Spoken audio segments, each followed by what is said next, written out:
Housing system cool, usually a cool size thing to do. I mean, housing is coming. We don't have much information there. Although they have said that it is something that is pretty high in their priority. And they haven't mentioned the possibility of it coming out before global, so... Okay, I'm gonna take a break from the Transcendence, right? Let me try to get one more level of this, actually. Let's see if I can get one more proc of Smite. Just to be happy, just to feel something. Bruh. Oh. Alright. Let's do some conquests. I need accessories to get potential on these. So let me do some conquests. I would really like to see housing come earlier, global season, not 1 year in. I mean, whenever housing comes, I reckon global is gonna get it. I don't think they're gonna wait.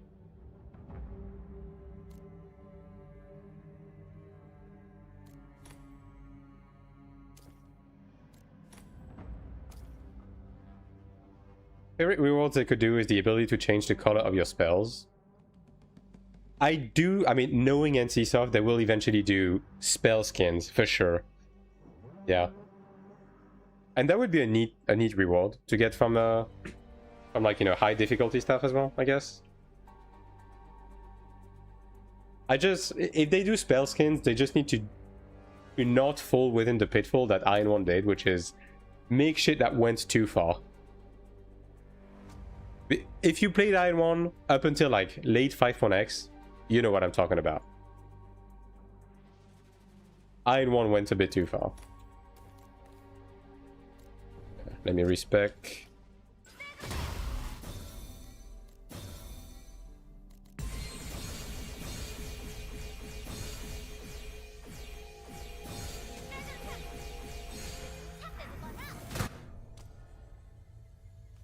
Even 14 is doing spell skins next expansion. Yeah, I mean, they will definitely do that on AION2 eventually. 100%.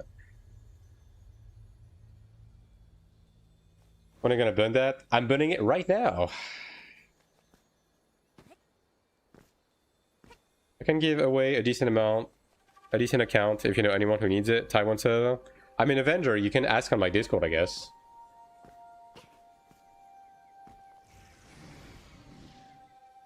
Skill skins and Blade and Soul and adding them to trove chests. I mean, if they do skill skins, they need to go like 2 routes with it. Number 1 is cash shop cosmetic. Number 2 is reward for special stuff, right?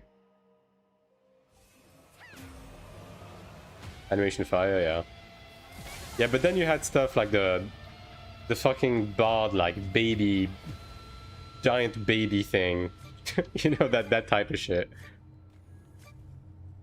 Instant spell skills would be actually so cool and just not flashbang. Yeah, like they need to do stuff that are just like cool, right?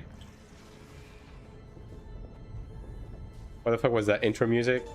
Well, just you wait until we reach the last boss, anchovy. I guess.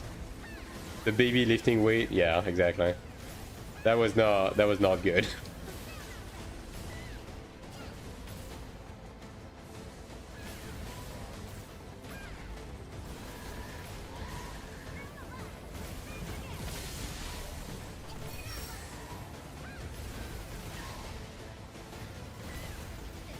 Yeah, most team in the game would be interesting to see 2 classes playing 2 different builds. I think the Stigma system is going to like remain pretty straightforward, honestly. Although I do want to see them revamp some of the skills, like the assault skill needs to be revamped, the stagger skills need to be revamped. At this point, all of these skills are just dead weight. No one is using those. Can I somehow check all the weapon skins somewhere? Weapon skins you can't really check through like the closet. You're gonna have to like check the original source and then check the skin from there. So either the auction house, if you check like the items that cannot be listed, you'll have most weapons in there, as well as like, you know, the abyss shop and stuff like that. That's gonna be your best bet to check weapon skins. The auction house does allow you to check weapons from other classes though, which the content shops typically doesn't.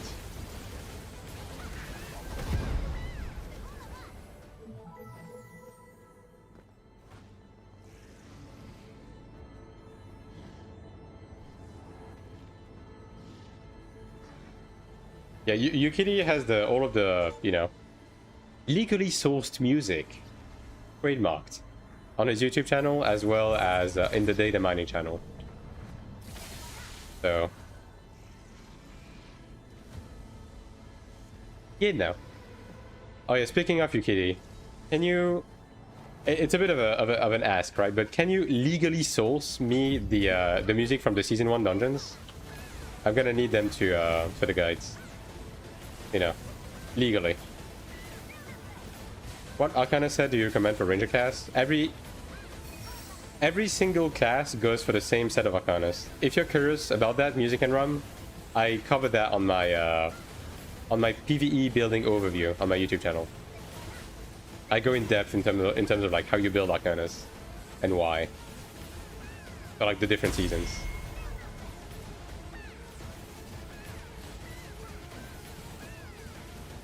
Only sending you files that are well on my computer for a reason darker than the ocean? Yes. Trademarked. Cleric is weak because it can't kill anything. In 1v1 PvP, Cleric struggles to kill because it doesn't have CC specifically. So most classes end up like, even if you do damage, you don't have the highest damage and you can't pin target to finish them off, right? Which means that typically speaking, you will run into scenarios where you do damage to a class and then they stun you. And then they just life leech the damage back, right? That being said, for group PvP, Cleric is excellent. Cleric is second to none when it comes to supporting other players. Cleric is strong enough to be an ult. Yeah, any class can be an ult. Can clear PvE easy and get it over with. Like, any class can be an ult, it doesn't matter. Like, supports get into group a bit easier, but like, that's about it. Cleric is bad early, Chanter was bad late. 5-man parties from start. We will be getting 5-man parties from start, yes.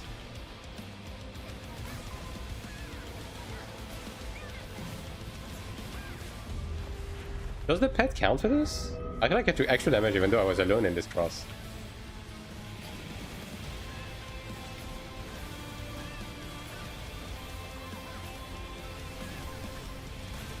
If that's the case, that's cooked. Oh, bro, is a little far.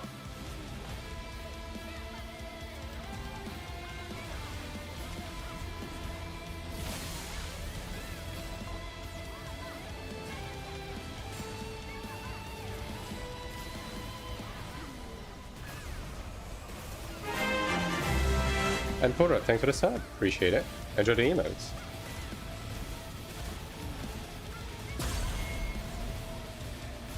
Isn't Cleric better to have as an ult because it's easier to get into a group? If you intend to do dungeons, there is an argument that can be made, yeah. I wouldn't say it's mandatory though, especially early on. Because you can just like be a Kibblisk opener and then anyone will join your group regardless of class, right? Bad class for an ult ranger? Depends on what you're doing on your ult, right?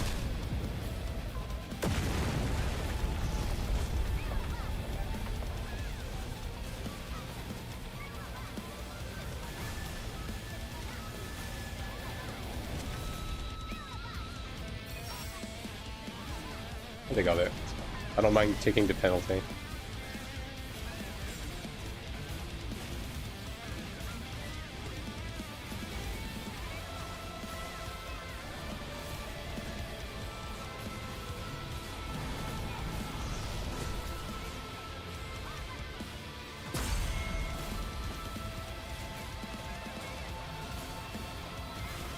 Whoever's making the music needs a big raise, yeah. They did a pretty good job with the dungeon dispatch, for sure.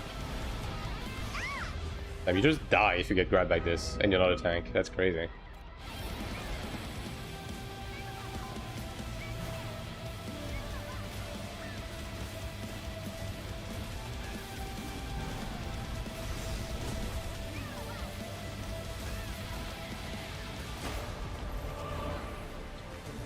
Okay, so for solo control yourself, that's not a problem in this game. Every class is able to handle their own shit by themselves.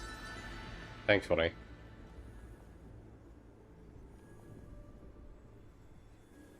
When I play pure DPS Cleric, you should be able to kill anything.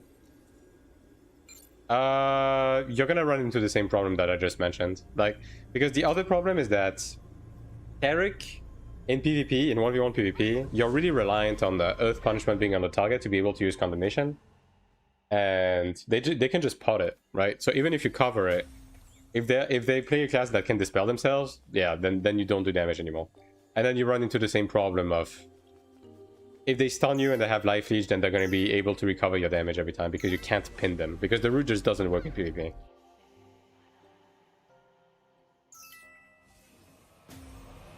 Yeah, pretty much what UKD said. But again, with that said, any class works for an ult, to be honest. It's just that some are just a little bit more convenient for certain things.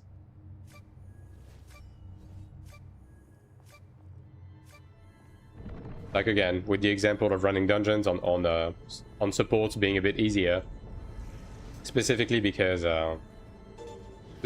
people are going to be looking at your gear a bit less on a support character, versus playing a ranger if you want to push it a bit further to farm in the abyss, for example, or like to do corridors.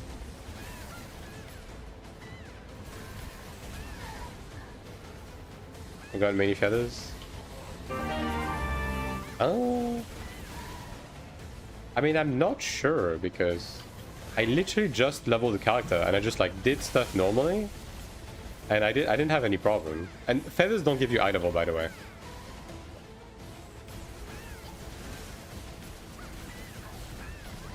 Like, I'm trying to think what you could have forgotten. Like, have you been equipping? Okay, have you been using the Deviant board that you've been giving with by doing quests and seal dungeons and so on and so forth? And like, have you been spending the points as well into the node? Because otherwise they don't actually give you the item. And thanks for the follow, Oroth. Like, you need to not just use them, you need to like actually set them for the item to increase.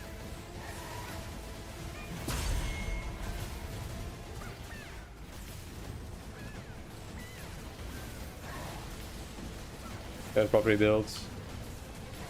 AION2 doesn't really gatekeep you out of content. Like, players will because, you know, people are stupid, but the content in itself isn't very requirement heavy, to be honest. And like, ultimately, even if you struggle to get into groups, if you make your own groups, you'll be able to do stuff just fine. Even on Taiwan with the rampant racism, I was able to literally just get into raids and clear them, clear raids way above my paycheck on my shitty ult ranger called D's. So if I can do that, you're gonna be able to do anything.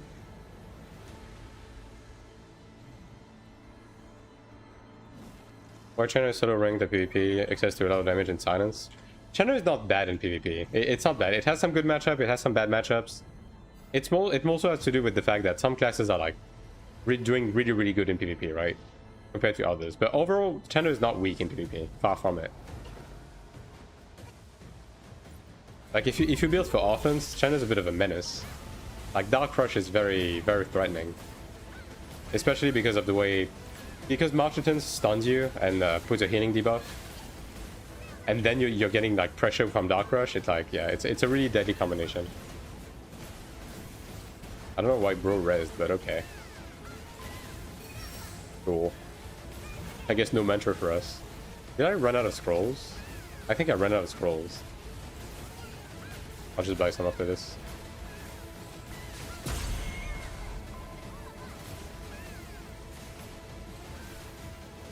$600k still looking for first Clerics if anyone wants to adopt a Glad.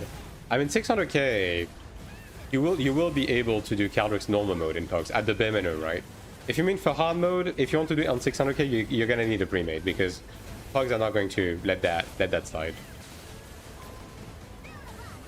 At least not on Taiwan. Oh boy.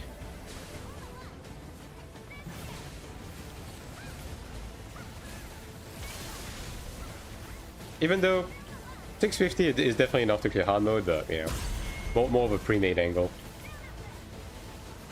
Show me on Discord if you don't mind. Completely lost right now. Don't understand how I'm see. First of all, I need to buy some scrolls. So hold on, hold that thought.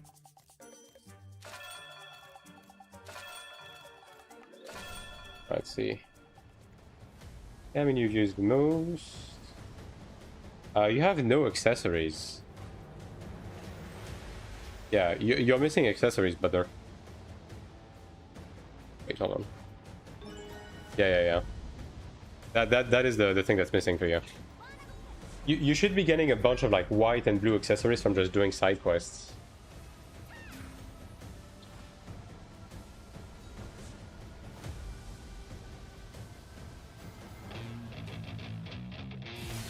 So just do some green quests that give you some, I guess. So you're just unlucky? I mean, they come from side quests, yeah. Like the early ones at least.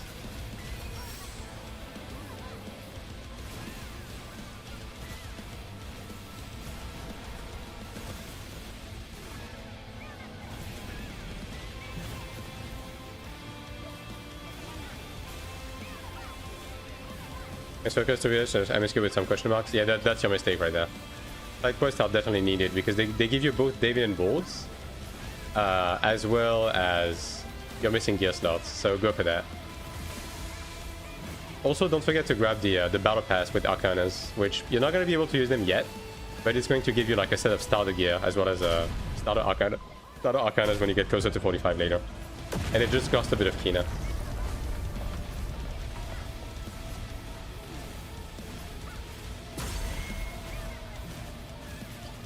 That's not when it comes to gatekeep, redstones for Cleric or res. Yeah, exactly. Like the game is set up in a way where it's not going to be gatekeep heavy in general, outside of Sanctuary specifically. Which the Sanctuary just either have a pre-made or you can just wait until like for the content to be slightly power crept, right?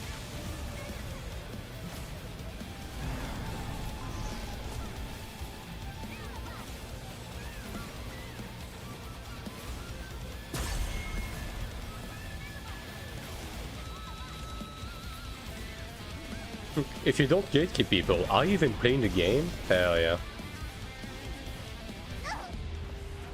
Yeah, so you die if people stack on top of you, I guess. Yeah. Not much I can do there. Like, I think even just one guy is enough to kill you.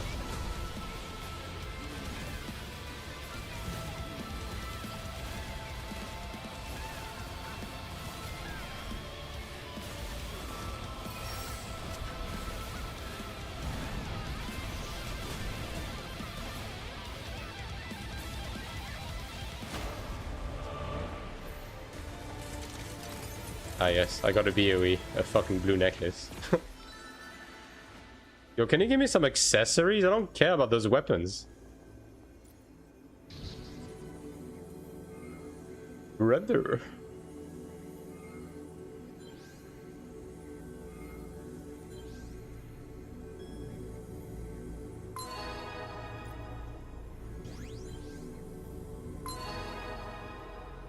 Priority supports first as an Ostark. Yeah, but supports are not really... There's not really much of a shortage of supports in this game, though, because supports are very accessible.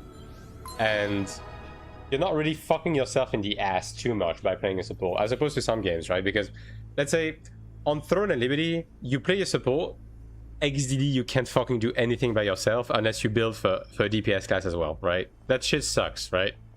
In this game... Playing a Cleric, playing a Channeler, it doesn't fuck you in any way. You can still do your sort of content, you can sort of farm, right? I guess they're done.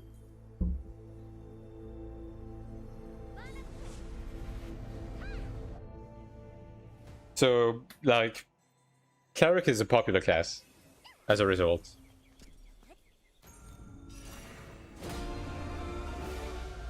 The opposite issue, DPS shortage, theoretically again. Yeah, but like, for old content, it doesn't matter because the shit you run with old is so easy anyways that you could probably just go in with a group of 5 clerics and it doesn't matter. And at the end of the day, you can even go in with a group of 5 DPS and it doesn't fucking matter. Because the content is meant to be cleared that way, right?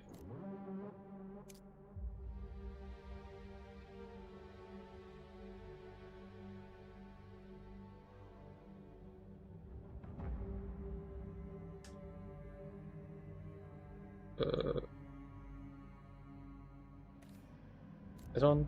Oh, there we go. Bro is just really slow at inviting me, I guess. 4 clerics and subjugation felt bad. Yeah, but subjugation in general, like, sucked mega dick. And we're never gonna have to do it again. Main difference between Channeler and Cleric, like, you'd have Cleric being main healer from what I heard, baiting the shit out of my enemies to heal allies also don't sound fun. Chanter leans more on a bit more on the DPS side. Cleric leans more on the support side. And Chanter is melee, Cleric is ranged.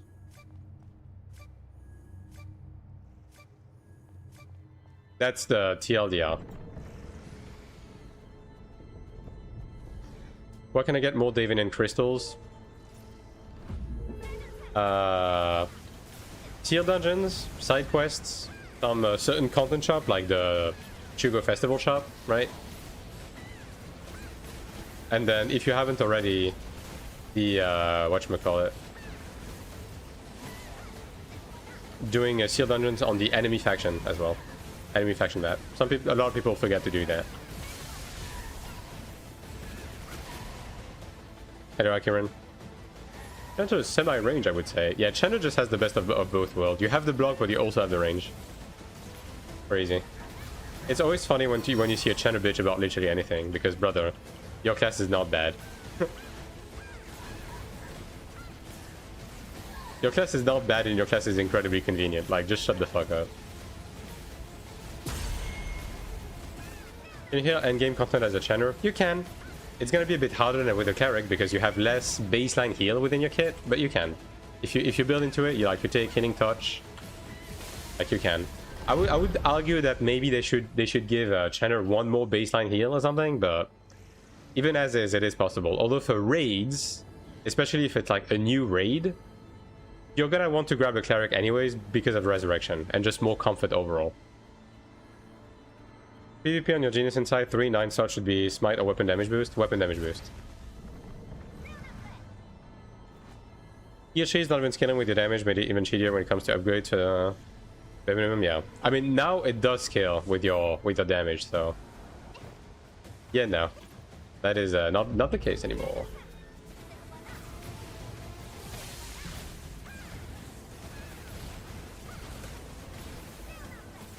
Although they have said they're going to change supports even more in terms of like the scaling of everything, but it just requires more testing. Without a recent change, yeah.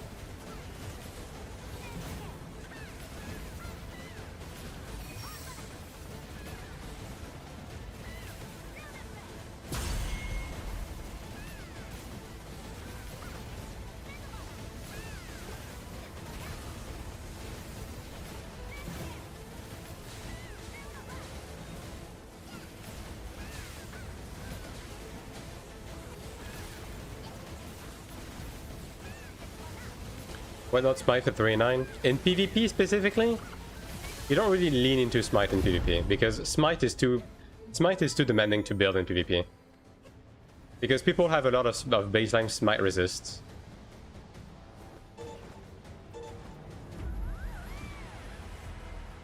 From running Illusion, right?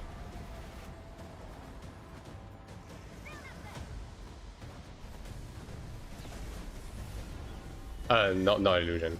Is it Illusion? God, which stat is it again? Yeah, that's Endurance Pen. Which one is Smite Resists? Yeah, okay, it's Time, yeah. I knew it was one of the baseline stat, yeah. Like, everyone has a ton of Smite Resist because of Time, right? And building enough Smite to go past that will require you to fully lean into it, which is like, you're sacrificing too much at this point. Like, you might as well be building into other stuff. And weapon damage tolerance is like easy to build with and like just more return on investment without having to sacrifice like soul bind and stuff.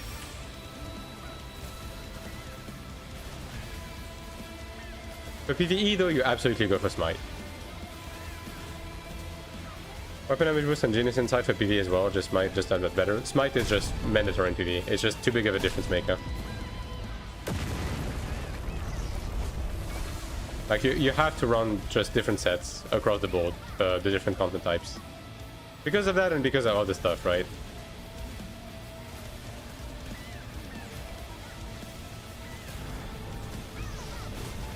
I saw a girl playing Cleric around 835. She was face tanking grab and transcendence without losing more than 35% HP. Her build, it one shot here. The grab from... I mean, the one that you can perfect dodge? I mean, you can just face tank it and then you can just Defiance, right? Oh god, bro. I need to look at the screen. You can just Defiance, right? Immediately. as soon as you get grabbed anyways, so it doesn't matter. And you can just perfect dodge it as well. Eating that shit, no issue. I mean, I was as well. And like, if I was getting hit by it, I was just defiancing it, and it wasn't doing much damage, right? But otherwise, you can just perfect dodge it. And I'm pretty sure you can block it as a melee, can't you? So...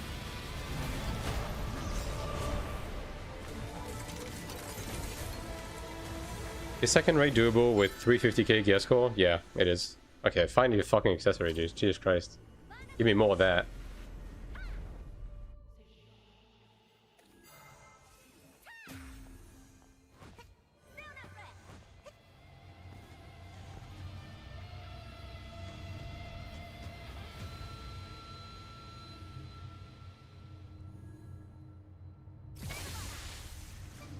If saw anyone do that, even Templar wasn't blocking. If it's coded like the charge in the BNS, you can just soak without blocking.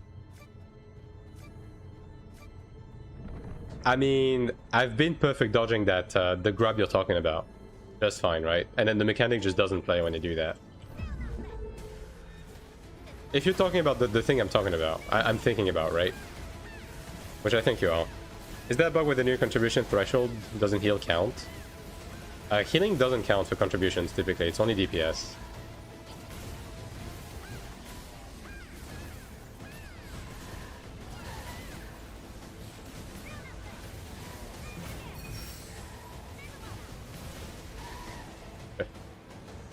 You killed the new dungeon? Yeah, I've been farming both. I'll be making a guide for the Transcendence like Friday or something.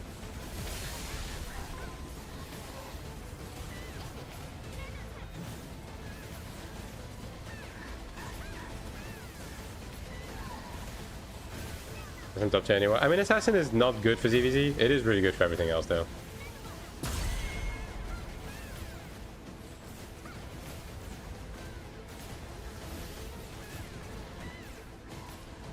People that barely keep alive, I'm screwed. Yeah. I mean, you are supposed to be doing DPS as a healer.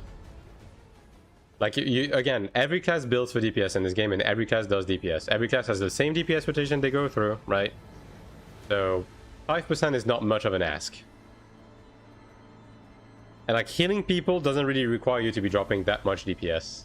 Because it's just you press a button, right?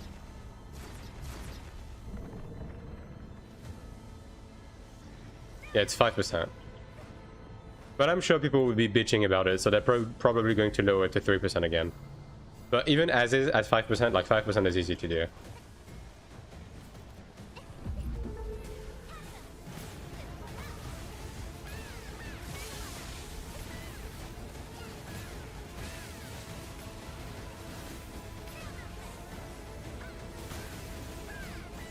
Fucking healing potions, yeah. I mean, this is not what this game is about on the healing side. Like, when you play support in this game, you're playing a DPS first and foremost. I mean, that's true for every class. Like, every class is a DPS first, and then whatever that class is second, right?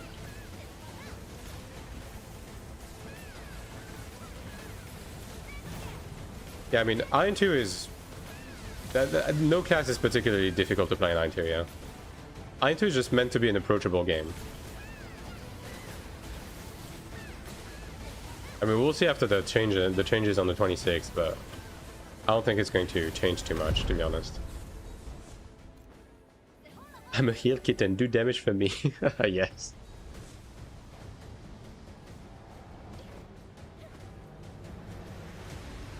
Bit more sweating compared to other class? I don't know. I mean, the core is kind of the same. I mean, the main thing is just you have to watch... being in the back does buff your damage a decent amount, whereas most classes don't really give a shit about their positioning, outside of Brawler wanting to be at the front.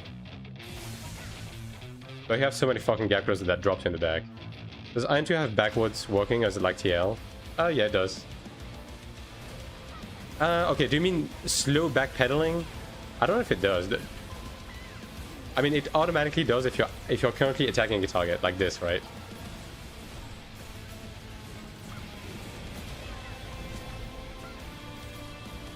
Oh, you're a little far, brother. Yeah, I'm not making that.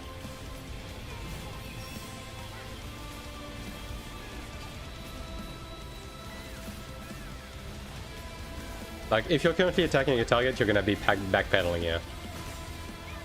Otherwise, you're gonna be walking towards the camera.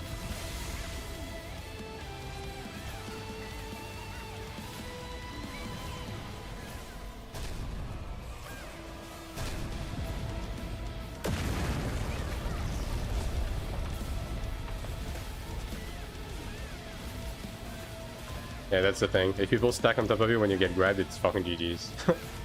Hey, there's crosses, at least.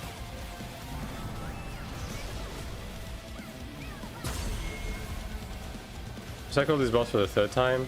I mean, this is only the 2nd time we've gotten this boss, I think. But yeah, they have been recycling some Season 1 dungeons for half of the dungeon in Chapter 1. Like, basically, every time we get a content drop, we get, like, one souped-up version of a Season 1 dungeon, and then one new thing.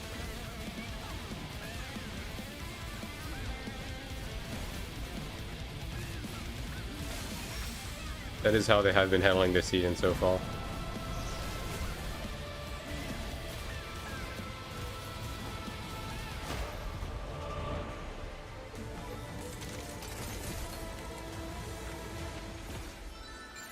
Bruh, give me accessories, please.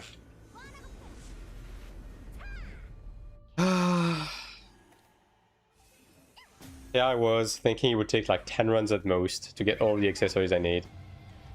God damn. I got one accessory so far.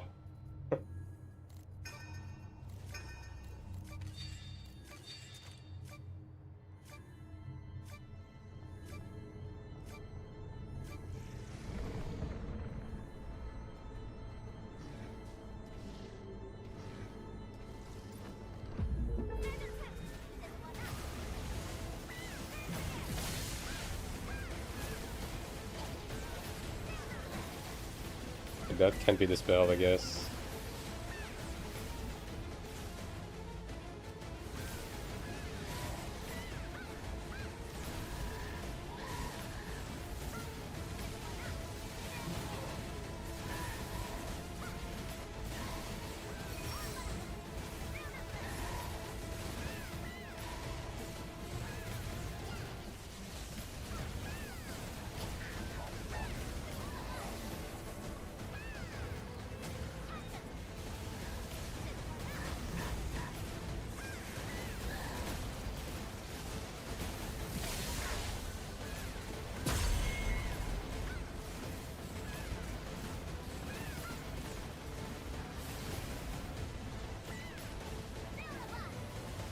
I mean, this dungeon is pretty quick actually, because like this is only 1 minute. I think we're doing like 4 minutes run at most. That's pretty alright for a new dungeon, honestly. Thanks for the VPN, referral code, and discount. Yeah, no problem. Thank you, paid actor. You will be receiving your $5 PayPal payment after the stream. But more seriously, I'm glad you're having fun. Based paid actor, yeah. How long have you played AION2? I've been playing for 8 months. Yeah. I've been playing since release, pretty much.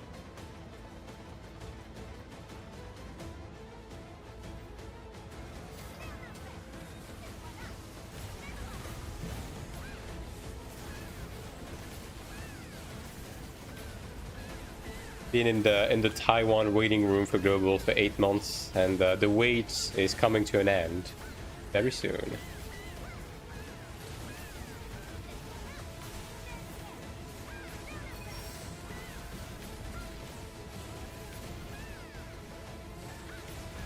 It is pretty funny to me how they put laser on the outside, because they didn't want us to do the same shit we did in the original one.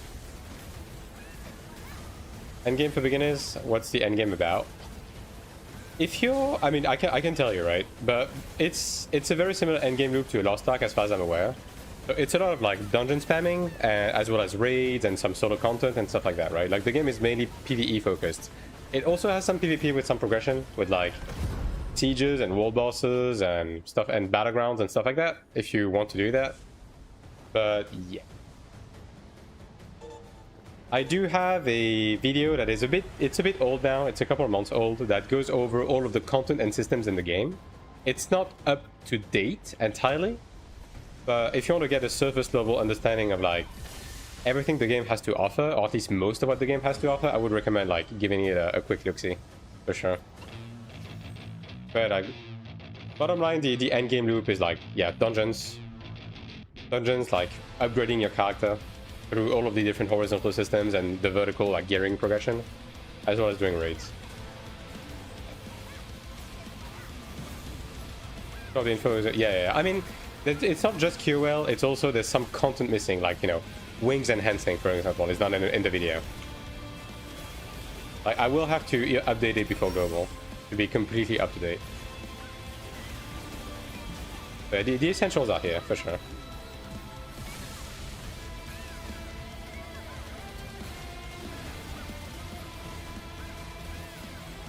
Buying bonus skins, yes, that is part of the end game. Definitely.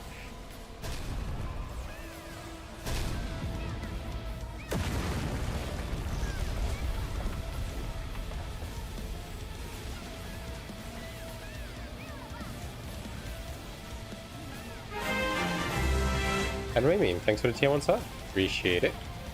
Enjoy the emotes. Have to focus on the grind, no time for gooning. I mean, hey, one hand presses the macro to do DPS, the other hand, that's up to you.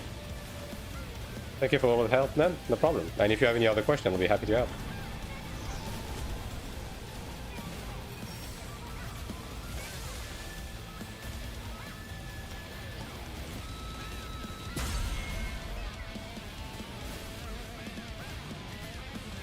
Are you using an MMO mouse? I am, but honestly I'm using like 3 buttons on it, so... yeah, no.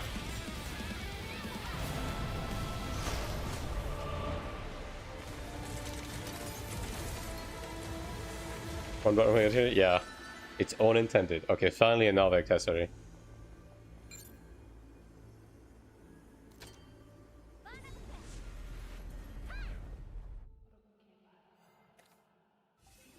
An MMO mouse is a rodent to whom you've taught to play MMOs. But more seriously though, it's just a mouse with a bunch of buttons on the side to be keybound.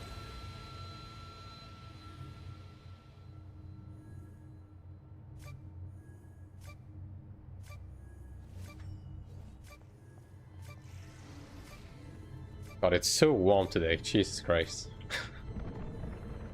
Yo, can we not have a heat wave for 1 week, bro? Please? Can it be October already? Comes after every boss is defeated.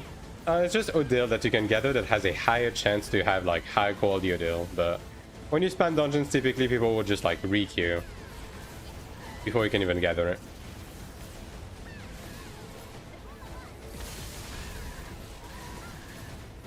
Until October. Fuck.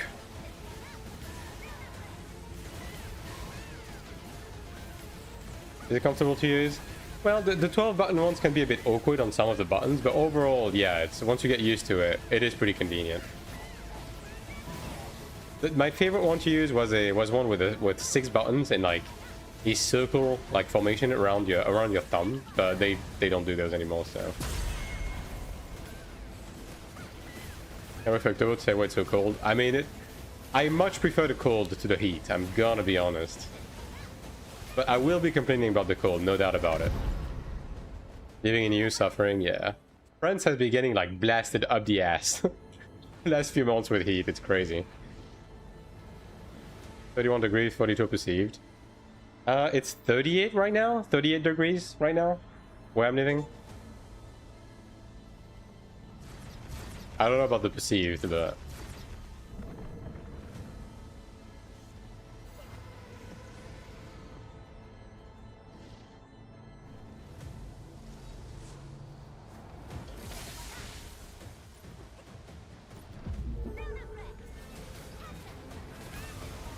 %75% immunity, baby. Eclipse soon? Yeah. Which, by the way, chat, I do have to mention, today's stream is going to end a bit early because I'm going to go watch the eclipse with my family. So don't be surprised. The stream is going to end like 30 minutes earlier, basically.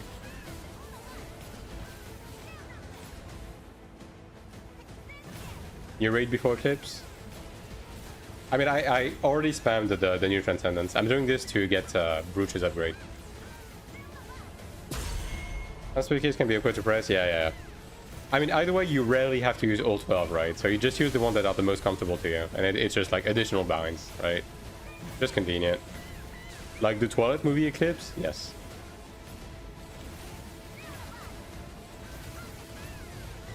Also, I'm going to raw dog that shit without viewing glasses, right? So if I go blind and I don't stream, you know why. Also, for legal reason, that's a joke. I actually have glasses. PvP Eclipse in Throne anybody? Yeah. I had Eclipse. Okay. Fun fact, chat. If you played Throne, you will understand. I grinded for Eclipse because I was bored out of my mind. So I was like, you know what? I'm just going to grind for that shit. I got Eclipse. And I spent a week desperately trying to find for a reason to use it, right? I could not find one. But what did happen is that the entire fucking server was in my DMs constantly asking me for my build, asking me, how did you get Eclipse? What build do you have? Oh my god. Fucking for like an entire week. And I ended up just dropping Eclipse because I got tired of this shit. Conceptually, Eclipse was really cool, but my god, the implementation was just... Like, all of the weather stuff, actually. Like, all of the weather stuff in Throne was pretty cool, but the way it was implemented was... You could grief bosses before changes? I got it after, that's the problem. And then I just couldn't find a use for it. Like, I did some neat shit with making my guild invisible to cross a choke during a Riftstone, but... I mean, we could have done without. Like, you know what I mean? It was just a gimmick, basically. Also, okay. Another thing that people were using me with for Eclipse was like, yo, this guy is trying to take our spot in fucking Abyss dungeons.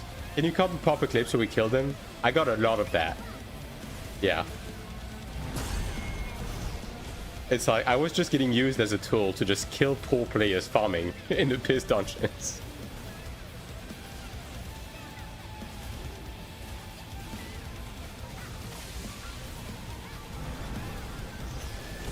Oh boy.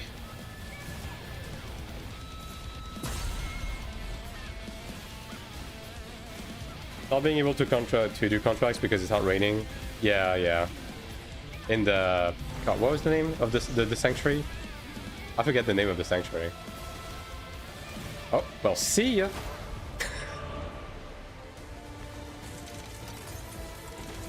Yo, rip that guy. Eclipse is some kind of skill that lets you attack players anywhere. In Throne, if you were rank 1 in PvP, you could use a skill that forced nighttime. And some areas, like Abyss Dungeon specifically, turned into PvP during nighttime. Like that was the main gimmick within it.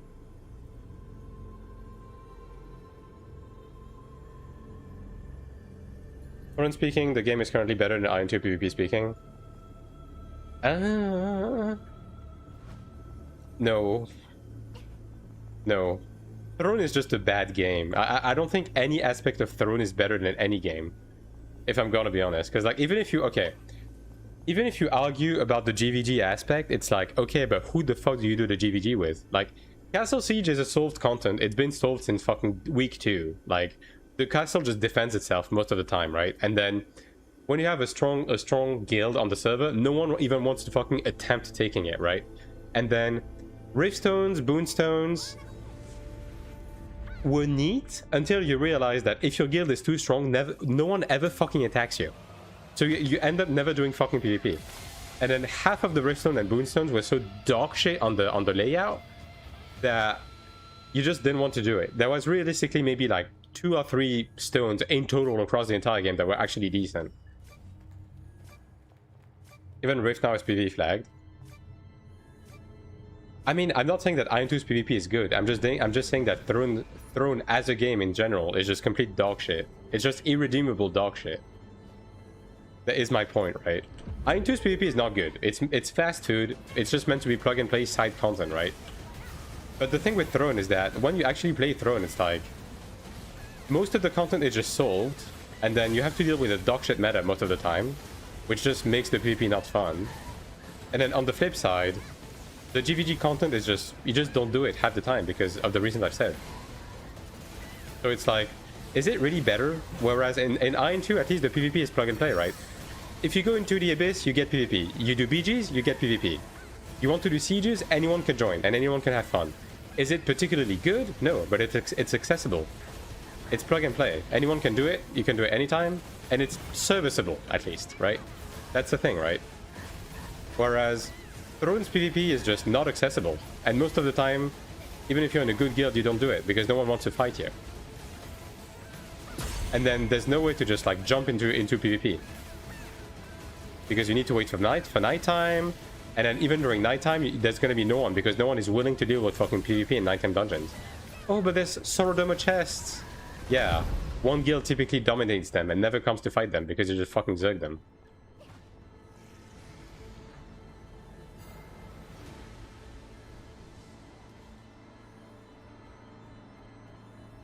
Like, that's the problem.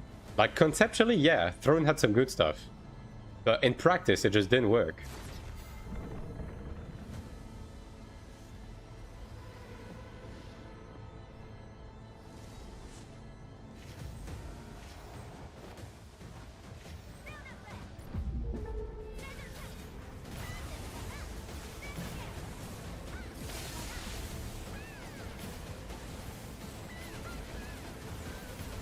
And also, like, the quality of the PvP in Throne, I'm sorry, dude. I'm sorry. Throne's PvP was never good. You were always stuck with a dog shit meta dominating, where you were typically forced to be playing like one of like 3 or 4 classes, and where all of the GVG entirely relied on like a specific thing. Like, it's like, early on, spinner meta. Just have Scorpions spin to win into backlines because people had no gear, right? And then after that, it was Flash Wave meta. You just have a bunch of Liberator, and it's like, okay guys, 3, 2, 1, Flash Wave, and then you win. And then after that, it was Shadow Dancer meta. It's like, you go outside of the arena, you get 5 stacks of Blaze, you go in, you throw javelins, you kill 30 people, you rinse repeat. And the guild that does the most amount of that wins the fight, right? And then after that, it was Blood Devotion meta, and it's like, everyone is invincible, and the only way to kill anyone is by using Cordy SNS crossbows, and by curse bombing people, or by waiting like the 1 second window you have where people don't have blood devotion, right? And then Crusaders basically just play CC to proc the CDR to get more blood devotion, right? Dog shit meta. And then after that, it was old meta. Everyone has 80,000 HP shields, and everyone is invulnerable, and everyone plays glass cannon but cannot be killed, right? Just one shit meta, one after the other, right? Where everything played the exact same. But at least you had a true mass PvP. What mass PvP? What mass PvP, brother? Have you played the game? If you were in a big guild, no one ever fought you. You never fought, you were just collecting loot. And if you were in a shit guild, you were never fighting because you were losing everything. Like, come on. I played Throne, I had Eclipse, I had the castle, I was Imperator in Arena, I did everything. I was in hardcore guild, I was in midcore guild, I was in casual guilds. You just didn't do shit, and then you were like, okay, I guess we're gonna plan out war games. And then it takes fucking forever to plan war games, and then you do your war games, and 9 times out of 10, your war games either revolve around the shit meta that I just mentioned, which is like, you're just sitting with your dick in your hand, just waiting for things to happen, depending on the meta, right? Or you're fighting a guild that is way too weak for you, and then you're just farming. And is it fun? Yeah, to some extent. Is it good PvP? No. And then the combat in itself, it's like pure rock, paper, scissors. It's like, this build beats this build. There's nothing you can do, there's no skill input, right? It's just, this wins against this. And then you have to play within the cringe meta. You know what I mean? It's like, you're never gonna be, like, I actually played Throne. Maybe if you were talking about someone that didn't play Throne, you would be able to sway them, but brother, I played Throne's PvP. I would never go back. That shit sucks ass. Again, and again, this is not me saying that AION2's PvP is good. AION2's PvP is dog shit. It's meant to be fast food, right? But come on. Oh, but the castle sieges were so good. Oh yeah, you mean the castle sieges that was solved after 2 weeks, where the fucking throne room defended itself because of the way the chokes worked? You mean the castle sieges where random guilds were just taking Golem to grief? That Castle Siege? Do you mean Boonstone and Ravestone, where half of them had dogshit layouts that were completely unplayable, and the other half would just like choke the video game? AION1 had Castle Siege? Yeah, have you actually played AION1? Castle Siege is in AION1, brother. And thanks for the follow, Charlotte. There was only one Castle Siege in AION1 that was ever good, and that was Pangea. That's it. All of the other Castle Sieges in AION1 were mostly dogshit. Because for the most part, one faction dominated and held the castle for fucking 10 years. And it was never contested. And it was just people like suiciding, desperately trying to get medals, right? That was the majority of sieging in AION1. Pangea and Entrixia were actually good sieges. I'll give you that. Those were good. But most people did not experience these because most people did not play 4.7 until 5.8, right? Most people didn't. But those were the only good castle sieges in AION1, realistically. Like, if you look at castle sieges in AION1, early on you had Kisses, Mirren, and Crotan. These typically was like you're waiting for one of the faction to get attacked by a Dredgen to be attacking the other fortress and to just rat it, right? And then other than that, it's just whichever faction dominates is the one that just gets all of the castle sieges, right? And then Divine Fortress was like a 1 in a million year occurrence where when the castle actually flipped, because otherwise it was too difficult to take, right? And then you go into Gelk and Ingison in 2.x, and it just never flips. It's just PvE sieges where you just defend the Dredgen and the factions never attack each other because it's way too difficult to set up. To the point where I think across the entirety of 2.x, Mystarius and Veil was like seen twice. And no one ever finished the Illusion Weapon questline, right? And then you have 3.x Castle Siege, which was purely PvE siege. It's just you kill a boss, that's it. And then you go into 4.x. Bassin was a dog shit siege. Predis was decent, but good siege were very rarely happening. And again, Predith was one of those castles that just never flipped because of the way it was set up, right? And then Silas was really difficult to take, but at least you had like, some neat stuff that you could do where you could like alternate between the two sides of the castle gate. But again, it was a really rare occurrence for the castle to be flipping, right? For us as Modian, we were always less than Ilios, always kept the fall by outsmarting the Ilios, and by having a coordination with X-Form. I can guarantee you that you can count with the fingers of like one hand across all of your years on AION1 the amount of like actual good sieges that ended in a satisfying victory. I know because I actually played the game. And I can tell you that castle sieges in AION1 were mostly boring. And was mostly just waiting for people to suicide to get ranking points, right? The only castle siege that had good strategy and that was good in AION1 was Pangea. The fact that you remember all of this is crazy to me. Brother, AION1 is built into my fucking blood. Like, yeah, of course I remember all of that. We have month of pure tight fight. I mean, good for you, right? I'm just saying that you were the exception, not the rule, right? But I'm just saying that broadly speaking, and look, at the end of the day, if the argument is versus AION1, broadly speaking, AION1 had better PvP than AION2. That's not even an argument, right? But the game was a PvP game. AION1 was a PvP game, right? But your first argument was about Throne. And about Throne, there's no discussion to be had. Throne was just bad. It was poorly built, right? They never expanded properly on the GVG to the point where they abandoned the PvP side and they tried to save the game with PvE, but the PvE also turned out to be dog shit. So that game, there's not much of an argument to be had. They had some good ideas, but they completely fell flat.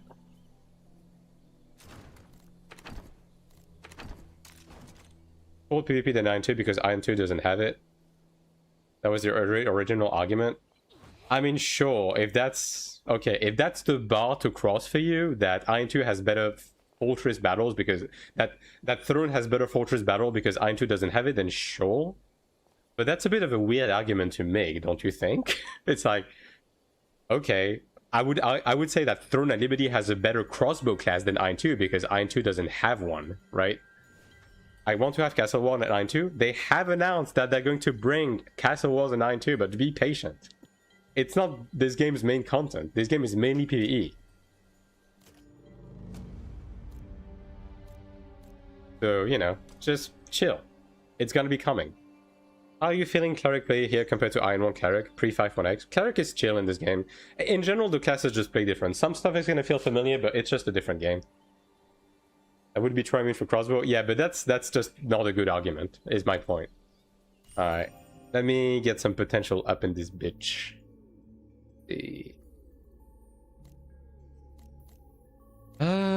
Where is it?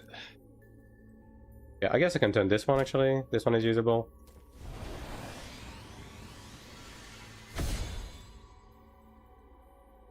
And this?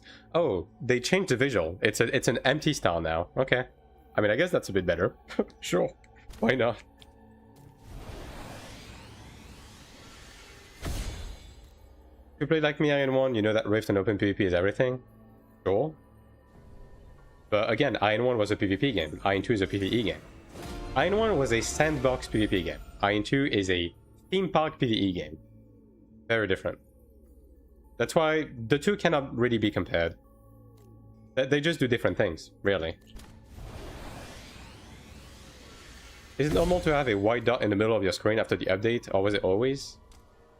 Did you accidentally switch to AION2 mode, where you're used to playing AION1 mode usually? Because that would be the crosshair.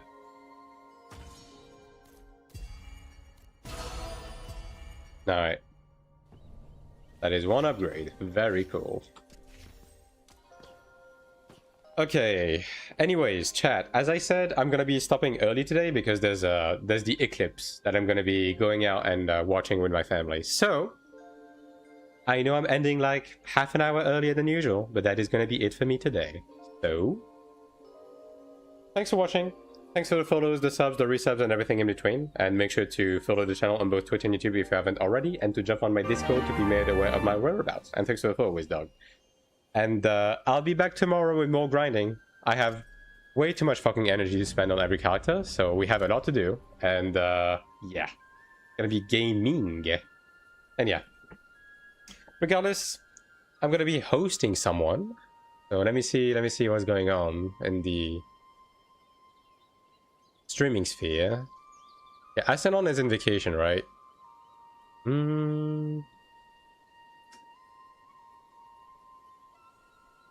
Good time looking at it? Thanks. I will.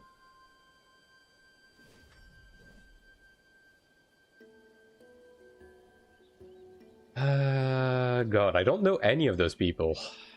Honestly. Do you guys have like someone that you like in the AION2 category? Preferably someone that is small, that you think like deserves to get like a couple of viewers?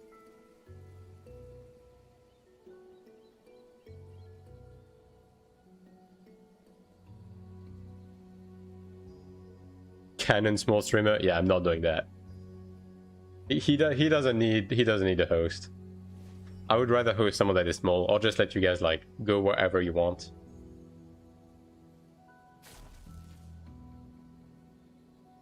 Night? Wow. Okay, well, if there's no suggestion, you're gonna be free to go wherever you want. No host for today for once. So, yeah. Have a fantastic rest of your day. And I will be seeing you tomorrow. GG's.